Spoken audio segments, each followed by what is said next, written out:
A ver, pensemos en esto. Detrás de cada gran herramienta siempre hay una historia. Y hoy nos vamos a meter en una que es fascinante, un relato de los pueblos originarios del Gran Chaco argentino, un mito que explica cómo llegó a nosotros una de las más importantes de todas, el fuego.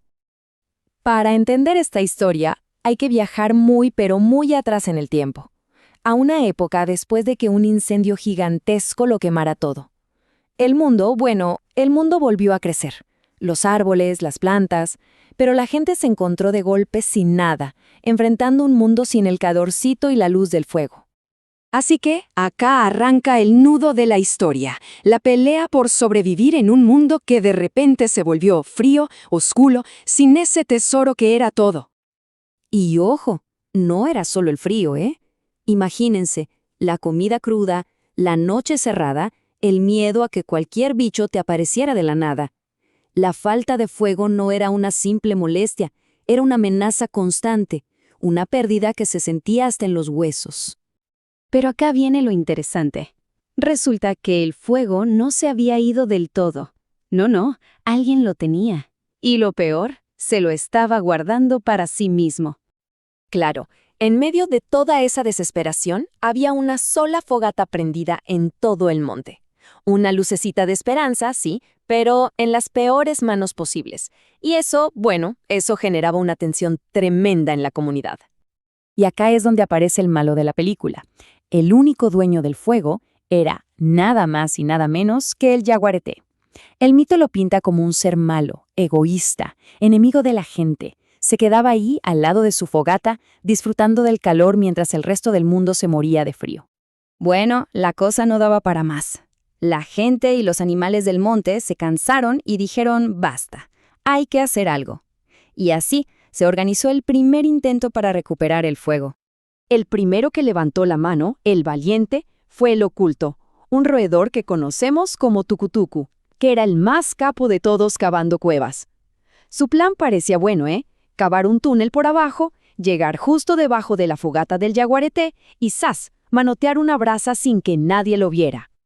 ¿Pero qué pasó? El yaguareté no era ningún tonto, tenía un oído finísimo, así que escuchó el ruidito bajo tierra, esperó, y en el momento justo, ¡pa!, le metió un zarpazo y chau plan.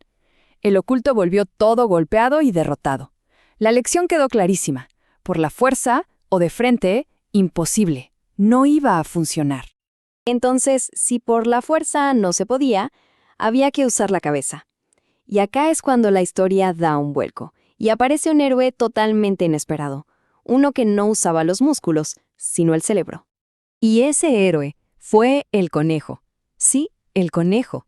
Chiquito, que parece que no hace nada, pero con una astucia increíble. Él se dio cuenta de una cosa clave. Al yaguareté no había que enfrentarlo, había que ser más vivo que él. Y acá está la genialidad del conejo. Fíjense en el plan. No era un ataque, para nada, era pura estrategia. Primero se le acerca como si nada con un regalo, unos pescados, para hacerse el amigo. Después le insiste para cocinárselos haciéndolo esperar. La clave era esa, jugar con el hambre y la impaciencia del yaguareté para que se distrajera. Y el plan salió perfecto. El yaguareté, esperando, cada vez con más hambre, más aburrido, empezó a bostezar, a mirar para otro lado, y ese fue el momento. El conejo, más rápido que una luz, apoyó la cola en el fuego, agarró una brasita chiquita y salió rajando. El yaguareté, obvio, se dio cuenta al toque. El grito de furia que pegó se escuchó en todo el monte. Pero ya era tarde. El conejo, chiquito y astuto, ya estaba a kilómetros. Y acá es donde pasa algo increíble, la verdadera magia de este mito. Mientras el conejo corría a toda velocidad, el viento empezó a soplar sobre la brasita que llevaba. Y esa chispita empezó a crecer y a crecer. Se convirtió en una llama. Y esa llama prendió los pastos secos. Y de repente, todo el monte estaba en llamas. El fuego se estaba esparciendo por todos lados.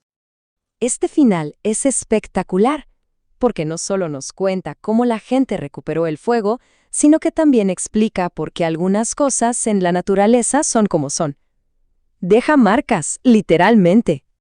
Y las consecuencias de este robo, fíjense, son varias y geniales. Por un lado, la gente volvió a tener fuego, claro, pero hay más. Dicen que por eso el conejo de la zona del Chaco tiene una manchita en la garganta, justo donde se quemó con la brasa. Y lo más importante de todo, el secreto del fuego ya no era de nadie. Se metió en la madera de los árboles, como enseñándonos que si frotamos 2 palitos, el fuego aparece. Está ahí, para todos.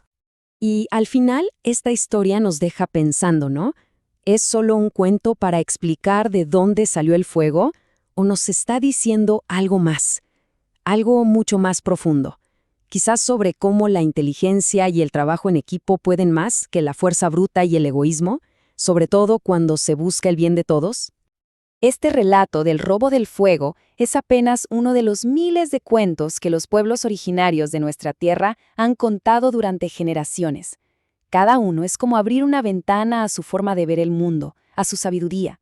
Son historias que, por suerte, todavía andan por ahí, contándose, para que el viaje nunca termine.